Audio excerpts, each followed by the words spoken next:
So first off, thanks everybody for coming and joining us today. This is the second of our weekly community huddles. A few quick things to note. So as we get things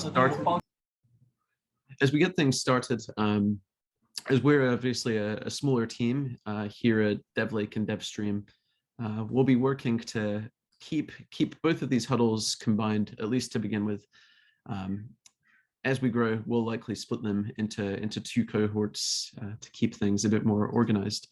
So today we'll be covering a brief session for both DevStream and DevLake. And my hope is also for all of the developers on today's call that will also give you a really good opportunity to see both of these projects in context with one another, because there's certainly opportunities for them to collaborate more closely. Of course, the lead maintainers team for both of these is composed of some of the same people. Hezheng and myself, for example, work closely with both teams. So today we'll use this opportunity to introduce two of the most important people in these projects, the lead maintainers for both. We're also lucky enough, actually, as a kind of surprise guest, we also have Louis Zhang here on today's call, who is actually the product lead for DevLake. Louis, I won't ask you to join in today. It'll be great to have you on the next discussion. We'll save you for that one, but thanks for joining. But for all of you in the room, Louis is the product lead on DevLake and works very closely with Hezheng on driving that forward. So as a quick introduction, my name is Maxim. You've probably seen me in the Slack channels. Hopefully you'll see me many more times, and I'm always available to chat with any of you. I'm one of the community leads for both DevLake and DevStream. I'm based here in California, in Los Angeles, and really excited about what both of these products and projects are doing, which is why I'm here, right? I'm really excited to help developers bring more data, and more precision to the way they're working, and to do so with an open source framework. Like many of you guys, I'm a very big believer in that. So without taking up any more time, I'd like for our two guests today, Tiexin and Hezheng, to introduce themselves. So Hezheng, I'll have you go first if you're comfortable doing so. Maybe just a quick introduction, your role in which product you're covering, and where you're based. And then Tiexin, I'll have you go afterwards. Hi, everyone. Really nice meeting you guys. So my name's Hezheng. I'm co-founder and CTO at Merico, also the lead maintainer for DevLake. So today I'll be covering DevLake, general architecture, why we build DevLake, and then where to get started contributing to DevLake. Thank you, guys. Excellent. Thanks, Hezheng. Tiexin, thanks for joining us today. I know it's later on your end. Yes. Hello, everyone. Yeah, actually, it's not so late. It's only 10 p.m. It's okay for me. I don't do AMs, but PM is okay for me. I don't really have a base. Currently, I'm in Chengdu, which is in the southwest part of China. Not a very famous city. I prefer to think myself as a citizen of the world or a digital nomad.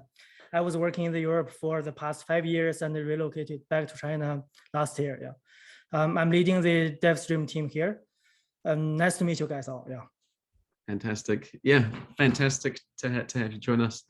And some kind of quick hidden things that I think make Tiexin and Hezheng both such incredible people and really great resources. Certainly feel free to contact them on Slack if you want to learn any more or if you have any questions for them. But Tiexin brings some really incredible experience as a former AWS DevOps expert. We're so lucky to have him here on the Merico team. Hezheng has spent years at the PhD level conducting some of the most advanced research you can think of on contribution analysis. So we're really lucky to have just two of the most incredible people I've personally worked with here on the DevLake and DevStream teams. So we'll dive into our agenda. So guys, the things that we want to cover today, and for those of you who just joined, to kind of reset the agenda and give you a sense of what is going to happen today. So today we'll be covering both DevStream and DevLake. So regardless of which product you're interested in or project you're interested in, you're in the correct place. Our goal is to really combine the community, at least for these first few weekly huddles. That way everyone gets to know one another, really gets to learn everything about this ecosystem. And then in future sessions, we'll split them into huddles based off of the project. So to get started, we'll be giving the presentation over to Tiexin, leader and lead maintainer of DevStream, to provide a quick introduction to DevStream, a bit about its history, a bit about its background, a high-level introduction to some of the architecture. How is it built? What is it using? And then after Tiexin has kind of provided this kind of background, some of the context and insights into the project, we'll open up the floor for questions. And then usually we would have everyone introduce themselves before we jump into this, but we have enough people today that I think that will take up more time than we have time for.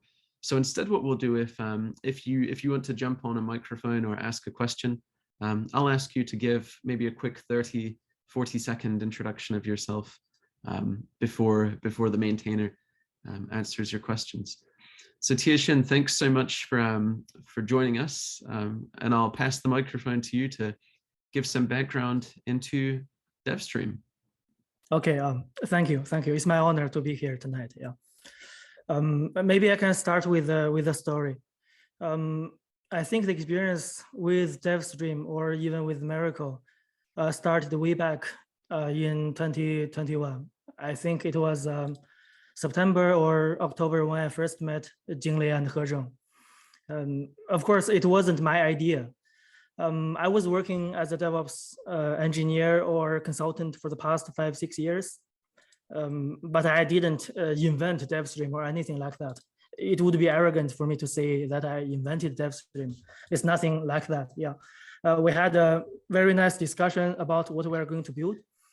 And I like the idea to build the like the open source and like very open community and something unlike any of the one-stop DevOps platform. That was the original idea. But in the very beginning, it was very vague. So we didn't have much details settled down. All we wanted to do is some open source developer-facing tool for the developers and by the developers. Yeah. Of course, it's still evolving until then. A few days ago, we just released the 0.5 version, and it's still constantly evolving all the time. Yeah. In short, I would say DevStream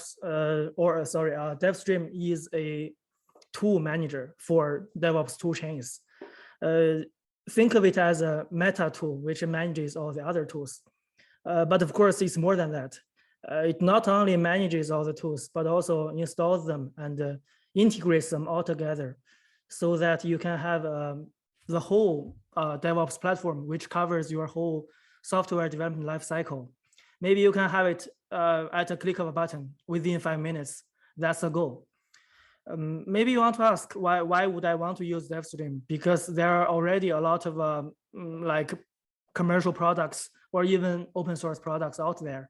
For example, if you're familiar with AWS, maybe you already heard of like AWS code pipeline, something like that, or something to that effect, right? But the goal is different. With DevStream, we didn't want to build anything from scratch, but rather we choose open source pieces and integrate them together so that you can have the perfect piece for each stage of the SDLC, software development lifecycle. That's the goal. Maybe this is too theoretical, so maybe I can give 2 examples. Of course, they are not invented by me. Again, yeah. So one example is like the package managers in the Linux world. For example, in Ubuntu, you have apt, or in CentOS, you have yum. They all manage packages for you. They install the packages for you, and they all also install dependencies as well. They can also integrate softwares with other dependencies and other softwares. Think of DevStream like that. you can choose different pieces of open source DevOps tools.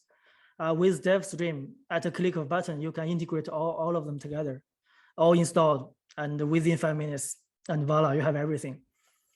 Another analogy would be the Linux distributions.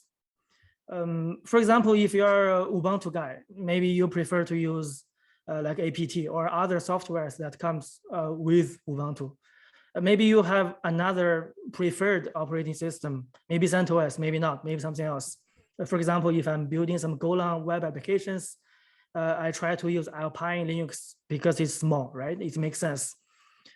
We choose different distributions because we want different features or different bundles, different softwares that come directly from them. And that is what DevStream trying to achieve.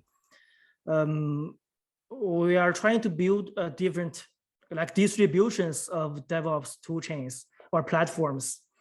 So for example, for continuous integration, maybe you are an old-fashioned Jenkins guy. That's right.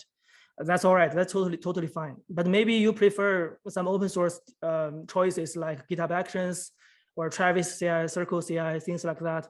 That's also fine. You can choose all the pieces which you want and integrate them together, which builds the DevOps platform distribution for you, specifically tailored for you. And that's the goal. I think the biggest advantage would be the flexibility you have with DevStream. You are not vendor locked in with any pieces. For example, if you don't like Jenkins anymore, you can easily take it out and replace it with something else. As time evolves, there will be a lot of new tools emerging every day.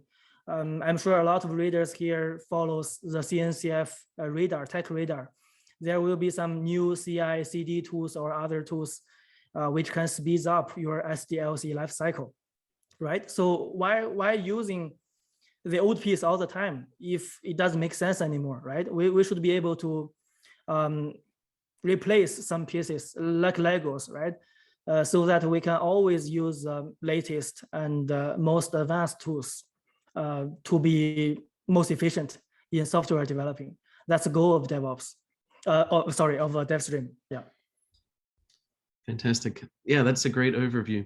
And I think, you know, I talked earlier in our session today about how important it is to understand that both of these projects really do have connections to each other, you know, and I think one of the most profound connections they both have, a thing they share together is this idea, right, of the most personalized and flexible experience possible.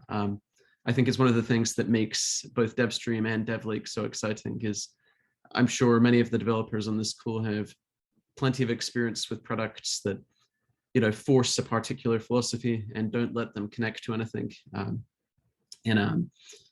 We've wanted to create the most flexibility possible. So thanks for that fantastic background, Tiexin. Perhaps if you're comfortable doing so, we should maybe take a few minutes here, Tiexin, to go into maybe some kind of high-level architecture. You know, how is DevStream built? And then perhaps for the developers on our call today, maybe if we have a few first issues that we could introduce to the audience, that would also be a great way to kind of introduce everyone to the product and give people a great opportunity to get up to speed with it and then learn how to get started contributing. Yeah, sure. I wanted to share a picture or an image of the architecture, but I didn't have the VPN started, so I can't. But maybe I can give a very short introduction of the architecture overview.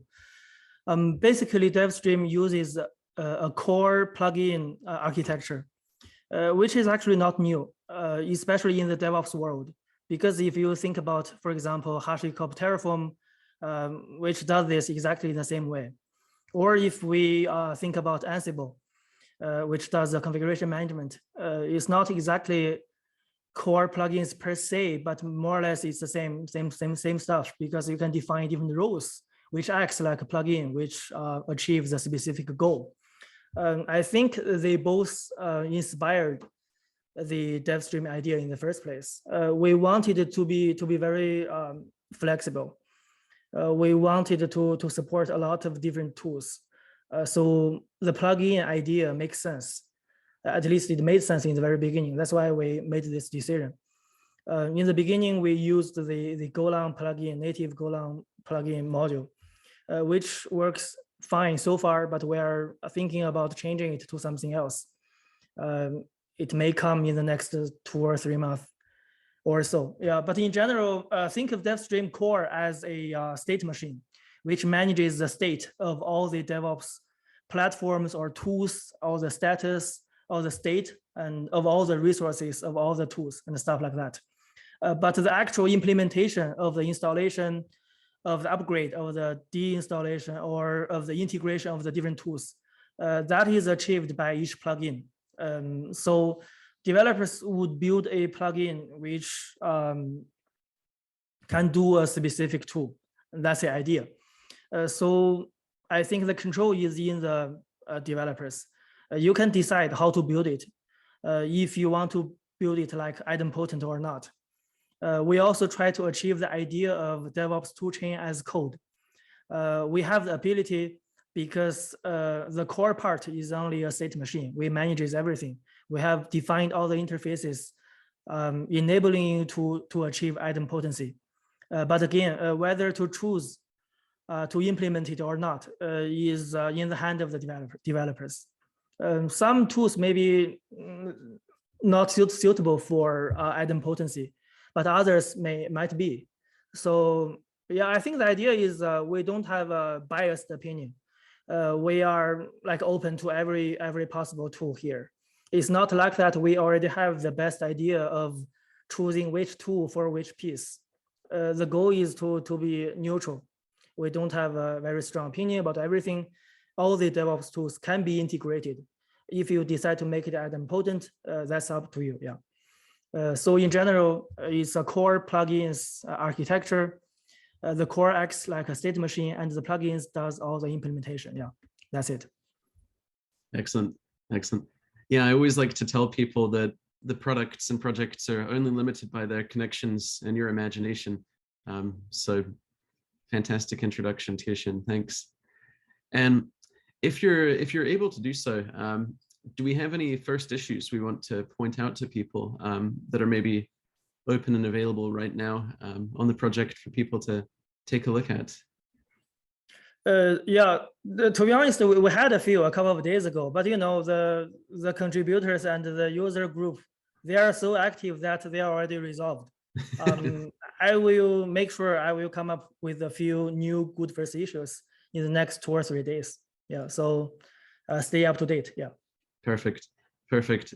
Yeah, and for any of you in the audience in our huddle today that want a good first issue to jump into, definitely feel free to reach out to myself on Slack or to Tiexin, to any of us, right? And just ask if you need help finding something to get started on, or need some guidance. That's certainly what we're here for, and we want to make it as easy as we possibly can for people to get started in making contributions to the projects and being part of this adventure with us.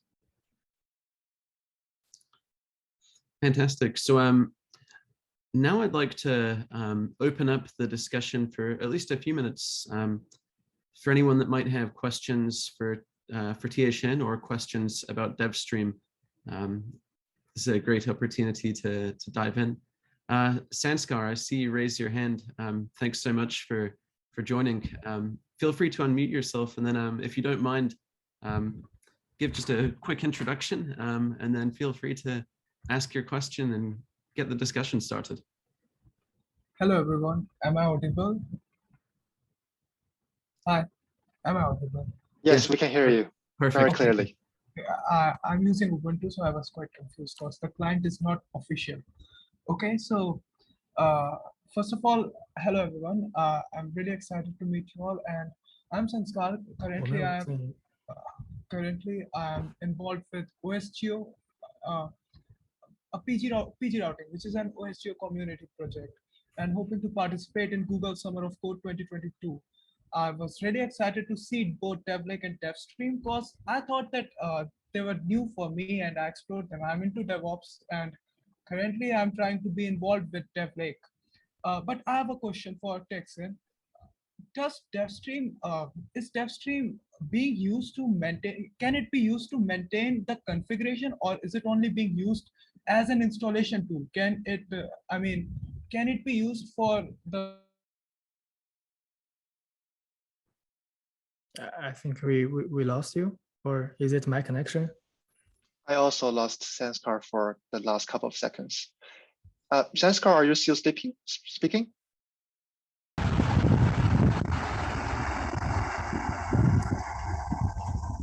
Looks like we might have lost Sanskar's connection. Yeah, but maybe I don't know. Let me try to rephrase his question. Maybe what I heard is DevStream only used for installation of DevOps tools, or also used for maintaining the configurations, right? Yes, it was my question. I actually got. I mean, like it was connection error, maybe. Great. Yeah, actually, that's a very good question, because we had a very heated discussion internally, which is whether to use DevStream as a DevOps toolchain as code. Do we only use it as installation for different tools, or do we only use it to maintain different configurations, for example, for CI/CD pipelines and something to that effect, right? I think the idea is up to the developer of each plugin. Because technically speaking, we have defined all the interfaces so that you can completely use it to maintain the configurations. It's just that maybe in some cases, it doesn't make perfect sense. For example, if you are trying to use it to maintain, let's say, GitHub Actions pipelines, workflows, which is defined in YAML files, right? Of course, you can use it to initialize the very first edition of your CI pipelines. But maybe after that, you will try to change or update some of the steps of the pipeline.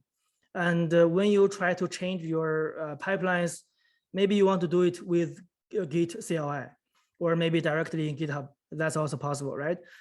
So once you change it, the resource, I mean the configuration, would be drifted from the definition which is inside DevStream.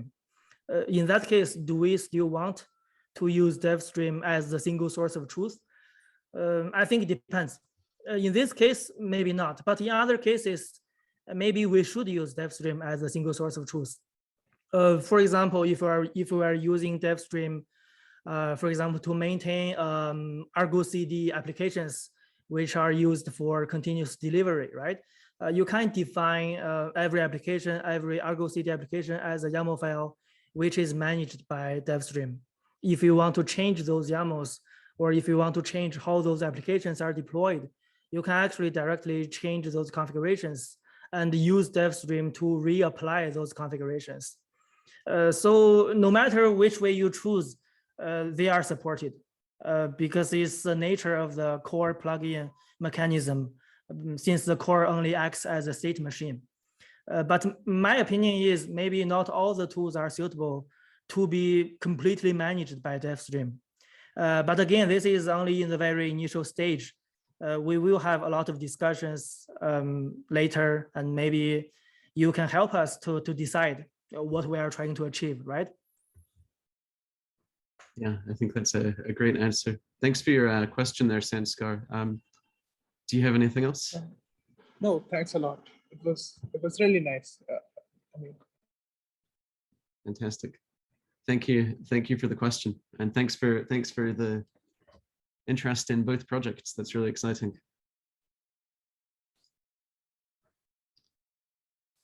Okay, any other questions for Tiexin on DevStream? And then in just a second here, otherwise we will jump into our discussion of DevLake, which is the sister project of DevStream.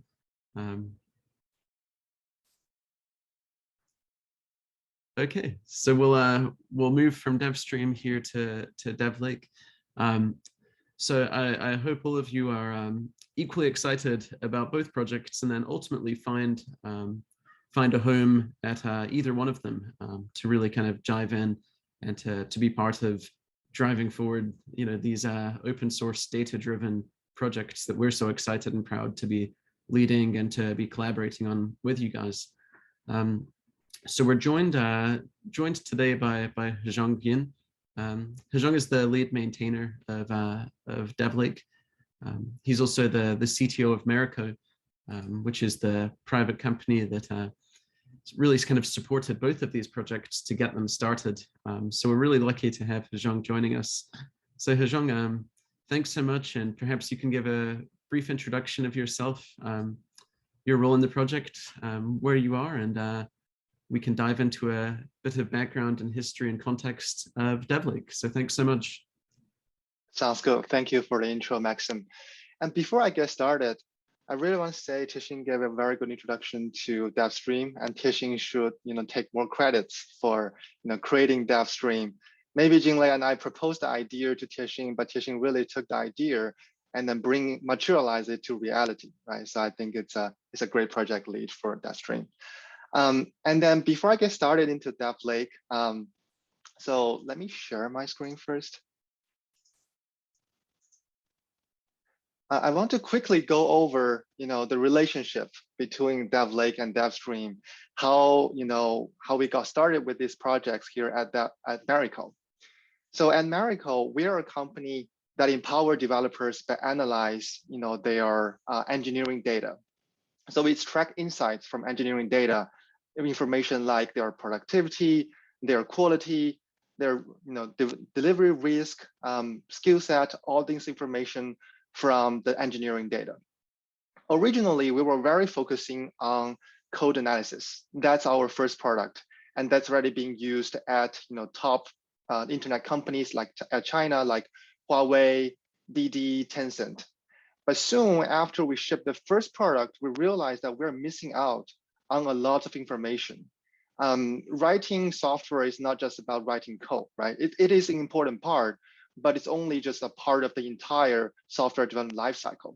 So we want to get all the data, not just the data in the Git repository, including starting from the requirement stage, right? Like the information in Jira, and then to after we write the code, we might run code scanning tools like SonarQube, and we have CI/CD pipelines like Argo, Azure DevOps, etc., etc. So that's how we got started with DevLake, which is a vertical data lake that collects data from all of these DevOps tools into a single place, and then analyze the data and visualize the data for the developers. And as we launched DevLake in last December, and then gradually get seed users from all over the world, we realized that there's another need, which is some companies or some seed users of DevLake, they don't already have their DevOps toolchain set up, when we approach them and when they approach us. So that's when we started DevStream, which is a tool to help you manage your entire DevOps toolchain. So if we look at it this way, then DevStream and DevLake are meant to be used together. DevStream is the upstream of DevLake. You first set up your DevOps toolchain with DevStream, and then you collect and visualize, analyze your data with DevLake. So Tiexin and I are also working on the integration of DevLake and DevStream, in this month. We'll be releasing more information soon. So that's the backstory between DevLake, DevStream, and how they got started in Merico. Fantastic. The next slide here. So we already talked about why we built DevLake, which is really to get all the information, right? To cover the entire software development life cycle. But let me give some use cases here. When we talk about analyzing the data, what problems can it actually solve for different kind of developers? So let's say you are an open source maintainer. DevLake can help you collect the data on GitHub and then help you analyze the information of how the community is doing, how you are interacting with your community. Information like how many new issues you have for your community every week, how many PRs you have, how many PRs you merged, how many PRs you closed without merging. All this information we can visualize in a single dashboard for open source maintainers to track the healthy score of their project. Another use case, let's say if you are a developer looking to refactor your code base, you might need some help identifying the refactoring opportunities in your code base. And then you can use DevLake to analyze your Git commit history to figure out if there's some coupling between files by looking at the diff of the commits, and then see if you can identify some refactoring opportunities. And let's say if you're a DevOps engineer in charge of operating your company's CI/CD or pipelines, then you might use DevLake to get the statistics of how many builds you have per day, what's the success rate, how long did every pipeline take on average. So these are some example use cases. As you can imagine, the use case of DevLake is really just limited by what data source we have integrated, and also the imagination or the needs of the developers. So next slide. Here I'm going to briefly talk about the architecture of DevLake. On the high level, it's very simple and elegant. So let's start from where the user interacts with DevLake first. So the user will start an interaction with DevLake from our configuration interface. We call it config UI. It's our front end for developers to configure the data sources, configure data connections, and run pipelines to collect data from your data sources. Once the config UI sends requests to our API server, this is where our framework or core comes in and starting orchestrating our plugins to actually collect data and transforming data from the data sources. So our core framework essentially just orchestrate and run our plugins. And then comes our plugins part. This is where all the magic happens in DevLake.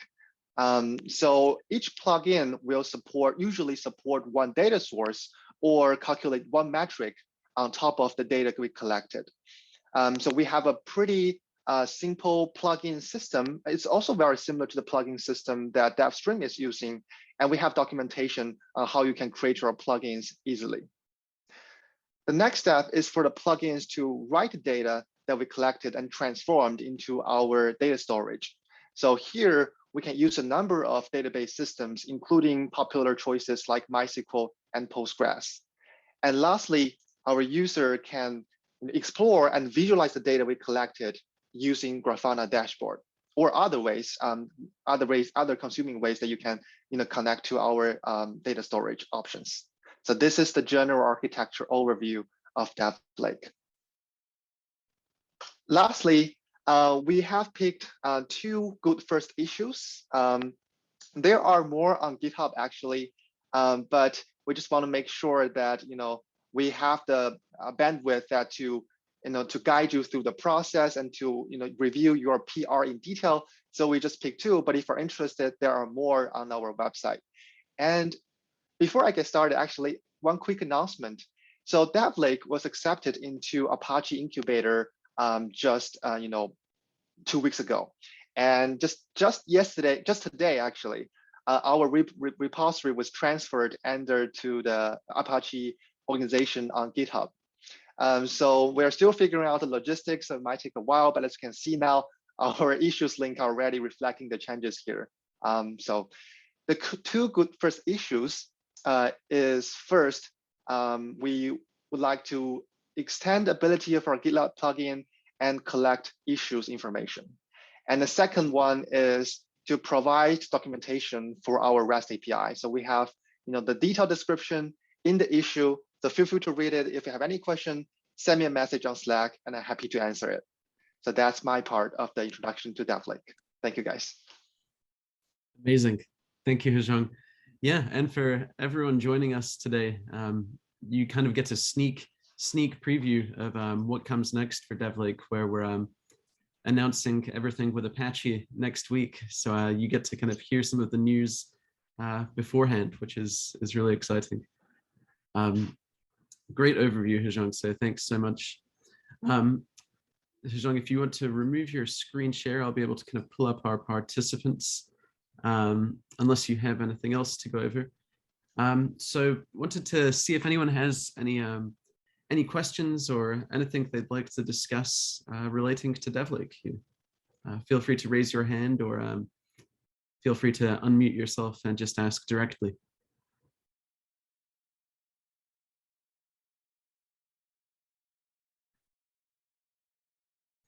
Fantastic. So it doesn't look like we have any immediate questions. So here's what's next, because we're at nearly 40 minutes today, so I do want to be respectful of everybody's time. So a few things to keep in mind, of course. First off, thank you everyone for joining today. We really appreciate you being part of the DevLake and DevStream ecosystem and communities. We couldn't be building it without you, and we build it together, which is so exciting. If you aren't already on the Slack, make sure to find the Slack and come and join us. That's probably the easiest and fastest way to really get engaged with people, to ask questions, and to really get connected on a personal level with any of the team that you might have questions of or really want to connect with. We're really excited to be meeting everybody. So make sure to feel very comfortable to come and join in, come and ask questions. If you don't know where to go, certainly ask me, and I'll be happy to help you out however I can as one of our community leaders. Other next steps, if you haven't already, of course, really explore the README for both DevStream and DevLake. If you want to make contributions and participate on both projects, that's fantastic, and we're really excited about that. If one of them speaks to you more, is more personally interesting or more personally exciting, certainly we'll be happy for you to just choose one of them. But they are very much related, as Hezheng presented there. So thank you, Hezheng, for that. Beyond that, next steps, read through the README, join the Slack, be sure to explore the first issues. And if you don't find a first issue that connects to you or doesn't feel quite right for you, get in touch with us and we'll be more than happy to help come up with a great first issue for you to make it easy and welcoming and clear for you to get started on supporting these projects. So thank you so much, everybody. I'm going to, before I close the Zoom room, I'll be posting the links for the Slack groups in the chat. So feel free to leave if you're already there. I see Sanskar raising your hand again. So before we leave there, Sanskar, yeah. Yeah, I just wanted to ask, can we have a code-based walkthrough of DevLake? Or maybe after, not in this meeting, maybe some other time. First of all, let me get a hang. I actually explored the libraries that are being used by asking the mentor of the project, Mr. Crash Wong. It was really helpful.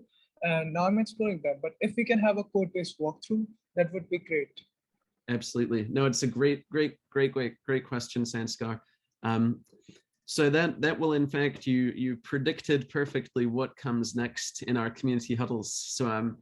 So I'll be sharing this out in the Slack groups because these will be split sessions. Obviously, doing both of these in one session will be too much. But in our next huddles, we'll be doing split code walkthroughs for both projects.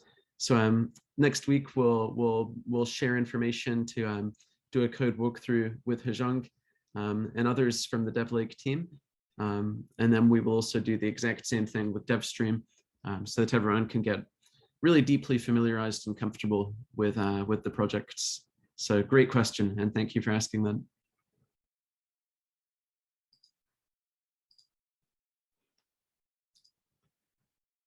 Excellent.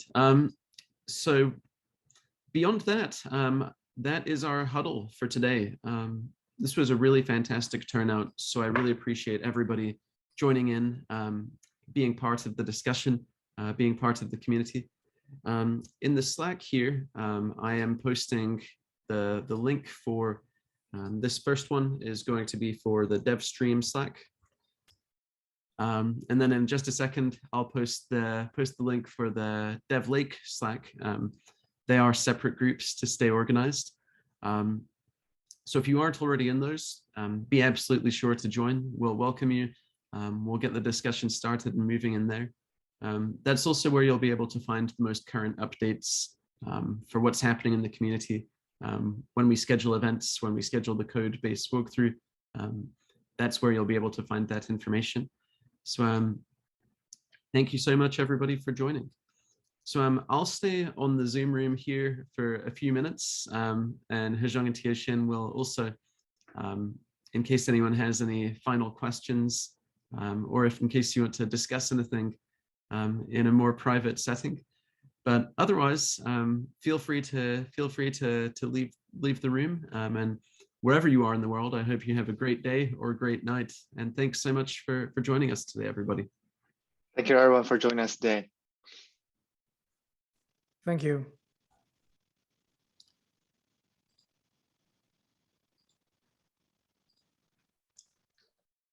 And Sanskar, if you still have some time, I'm happy to give you a personal preview of our DevLake code-based walkthrough right now.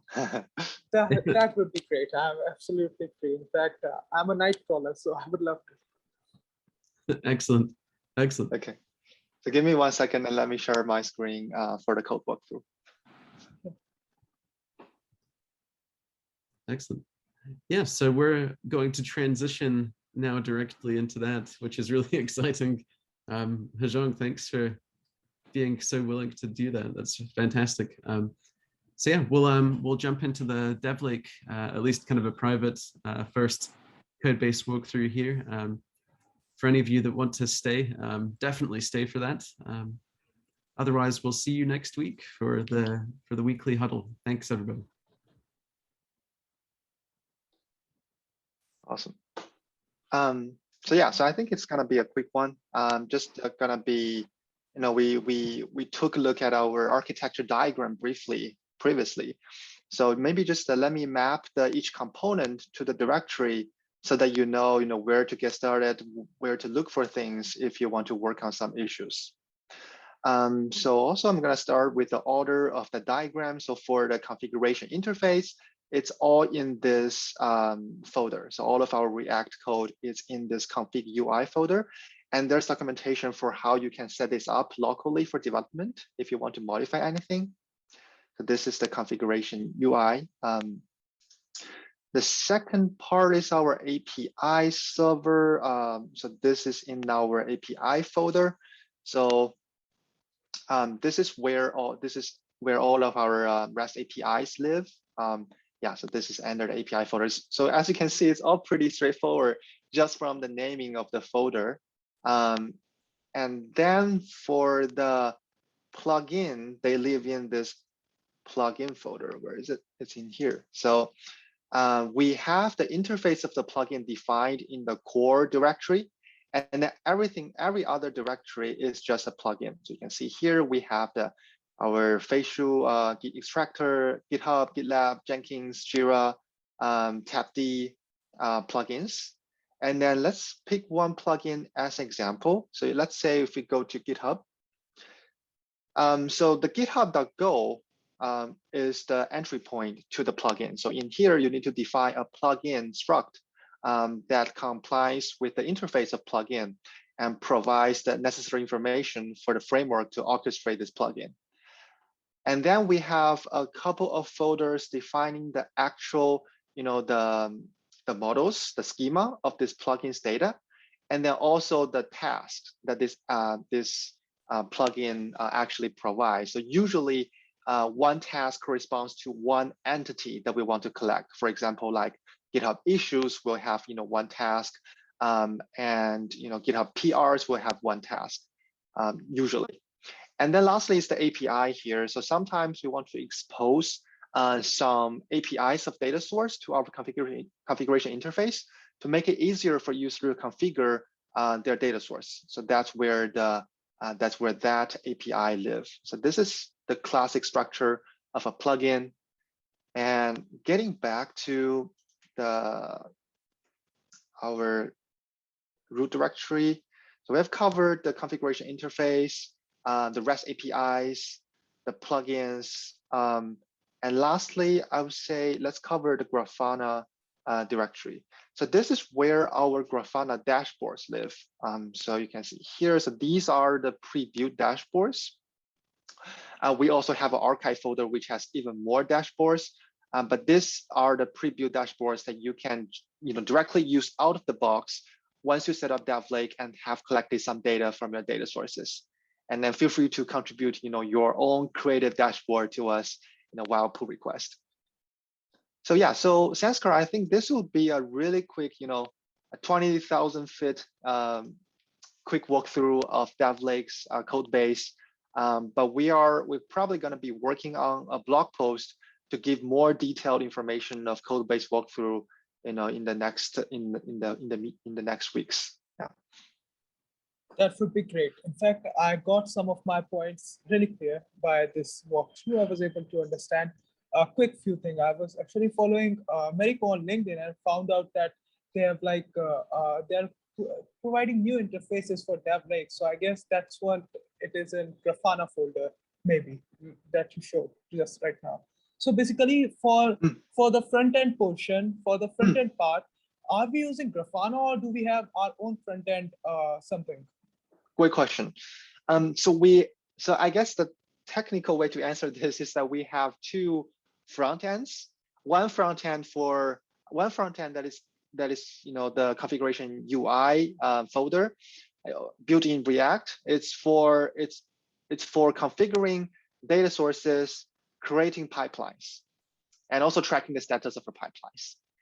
The second front end is just our Grafana dashboards. So that's where the user explore and visualize the data after the pipeline finished collecting data. Is that clear? Oh, okay, that is really clear. In fact, I would be able to get myself started from this point. That was a really productive meeting. Thanks a lot. You're very welcome, Sanskar. Fantastic. Yeah, thanks for bringing that up, Sanskar, and Hezheng, thanks for jumping straight in to provide that overview. That was fantastic. Thanks a lot, everyone. Goodbye. Absolutely. Yeah, and Sanskar, in case you haven't met all of the kind of core DevLake team, and I know this is not everybody at all, but Hezheng, as you know, is the lead maintainer and CTO of Merico. Klesh, who it sounds like you've met, is also one of the leads on DevLake, and you can find him in Slack, of course. And then Louis Sang, who is also in the Slack, is the product lead. So in this call and in the Slack, you have, in my opinion, three of the most influential people, and certainly some of the most knowledgeable people on the project. So I'm glad to make those connections.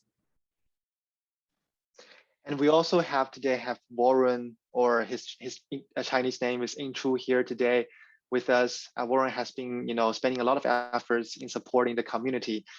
So he would also be a great guy to reach out to if you have any questions, Sanskar. I would love to say hello to everyone and would love to gain lots of knowledge from you all and would love to contribute to DevLake. Thanks a lot. Fantastic. Yeah, thanks so much. And so happy to have you be part of our community, Sanskar. So thanks so much for joining and really appreciate the questions and the engagement today. Yeah, thanks. Awesome. I also, before we wrap things up today, also want to just give a shout out and acknowledge Shabam, also Shabam Gupta, who's on the call. Shabam actually joined us on, he has the honor of being the first person on our first call last week. So Shabam, make sure you find him in the Slack and say hello. Shabam, thanks for being one of our earliest adopters and earliest members. Thank you, Max. It's my honor. Thanks a lot, Max. Of course. Fantastic. Well, thanks everybody. We're definitely past our time, but I think this was really productive, really exciting. We got to see, all kinds of fantastic insights and background from Tiexin on DevStream. We got the same kind of insights and history from Hezheng on DevLake. We got the surprise code walkthrough, which was such a great treat. And then, of course, you all got the sneak preview of what comes next with Apache, which is really cool. So promise not to tell anybody, but help us spread the word next week, because we'll look forward to kind of sharing that news with the community more broadly next week. Otherwise, join the Slacks. They're in the chat, and I'll make sure to keep posting them. We'll call it a day today. Wishing all of you a good night or a good day wherever in the world you are. And we'll look forward to seeing you on the Slack. So thanks everyone, and we'll see you soon.